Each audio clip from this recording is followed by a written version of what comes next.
There are some cases where the truth does not only lie at the crime scene, but also within the relationships surrounding it. A young, rising musician, a teenage girl missing for months, an abandoned Tesla sitting quietly in Los Angeles, and a family suddenly becoming the center of questions no one can fully answer. Did they know something beforehand? Or were they simply pulled into a situation that spiraled far beyond anyone's control? In today's episode of Real Criminal Stories, we take a closer look at a case that has sparked intense debate across social media in the United States. Not to replace the legal process, and not to make extreme conclusions, but to examine the details that continue to leave millions of people asking questions.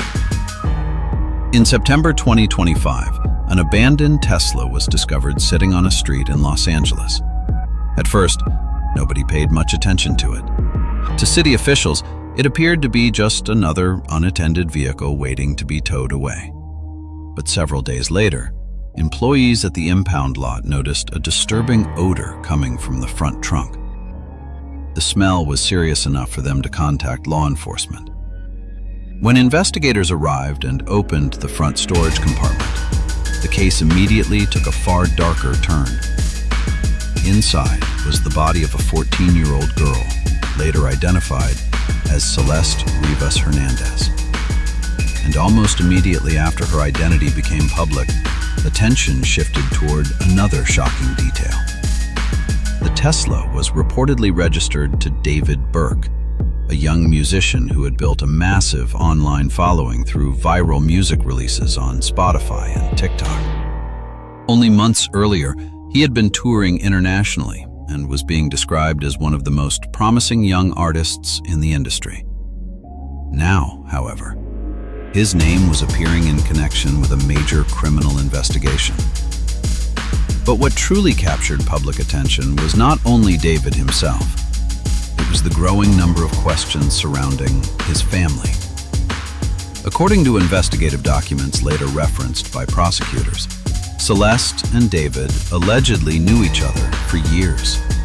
Authorities claimed the two remained in contact over an extended period of time and had reportedly spent time together on multiple occasions. Even more notably, Celeste was allegedly brought to Texas and introduced to members of David's family. And that is where the story began to grow even more complicated. If Celeste had truly spent time around David's family, then what exactly did the people around him know? Were they aware of her age? Did they understand the nature of the alleged relationship? Or was she simply seen as another young fan spending time around a rising celebrity? To this day, there has been no official public conclusion explaining precisely what David's family did or did not know. But then, another bizarre event shifted public attention toward them even further. Only days after Celeste's body was discovered, police in Texas received an emergency call. The caller claimed there had been gunshots and screaming near the Burke family property. Deputies responded immediately. The home reportedly sat deep within a large and isolated piece of land, making the situation feel even more uncertain. Some officers approached cautiously with high-powered weapons because they had no idea what they might be walking into. But almost as quickly as the panic began, the situation became strangely confusing. After speaking with the family and searching the property, investigators reportedly found no evidence of an active emergency. Authorities later suspected the incident may have been a swatting call, a dangerous false report designed to trigger an armed police response at someone's home. One detail stood out almost immediately. The phone number used to place the call reportedly originated from outside the state. The Burke family was said to be shaken by the incident. But online speculation did not stop there. Around the same period, reports surfaced claiming that David had transferred ownership of certain Texas properties into a trust connected to his mother. Why? No one publicly knows for certain. Some people argued it could have been an ordinary financial decision. Others questioned whether he may have feared losing assets if the investigation escalated further. At this point, there was no public evidence proving the motive behind those property transfers. But as more details surfaced, public curiosity only intensified. Then, months later, the story took another turn.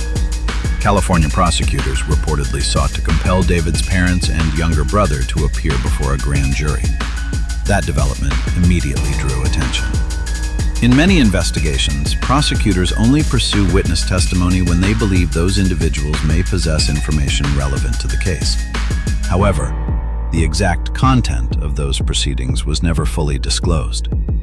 Portions of the legal documents remain sealed or heavily redacted. And in high-profile cases like this, missing information often creates even more speculation. David's family later released statements expressing support for him and maintaining that they believed he was innocent. But soon after, another unexpected controversy began to dominate online discussion. David's younger brother, Caleb, began releasing music of his own while the case was still unfolding. The timing triggered immediate backlash online. Some critics argued it was inappropriate given the circumstances. Others believed Caleb was simply trying to separate himself from the situation and build an identity outside of his brother's shadow. As criticism intensified, Caleb eventually posted a lengthy statement online. In it, he denied having knowledge of any wrongdoing and stated that he and David had not been particularly close in recent years. He also rejected online rumors suggesting he had helped conceal anything connected to the investigation. As of now, no criminal charges have been filed against Caleb or any other member of the Burke family. But in high-profile true crime cases, public opinion often moves faster than the legal system itself. An old backstage video, a photograph from years earlier, a brief interaction caught on camera. Online communities can analyze those fragments endlessly, sometimes creating narratives long before investigators release confirmed information. Meanwhile, David continues to deny the allegations against him. His legal team has stated that they believe the evidence will ultimately show he was not responsible for Celeste's death. At the same time, prosecutors continue preparing for preliminary hearings where a court will decide whether sufficient evidence exists for the case to move forward toward trial.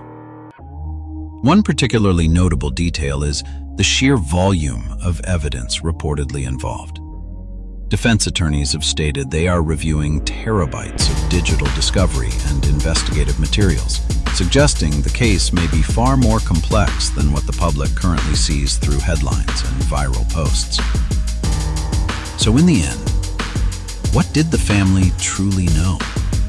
Did they notice warning signs without fully understanding their significance? Or were they themselves caught inside a tragedy that rapidly spiraled beyond anyone's control? At this stage, many questions remain unanswered. And as with so many controversial cases in modern America, the absence of clear information often fuels even more speculation.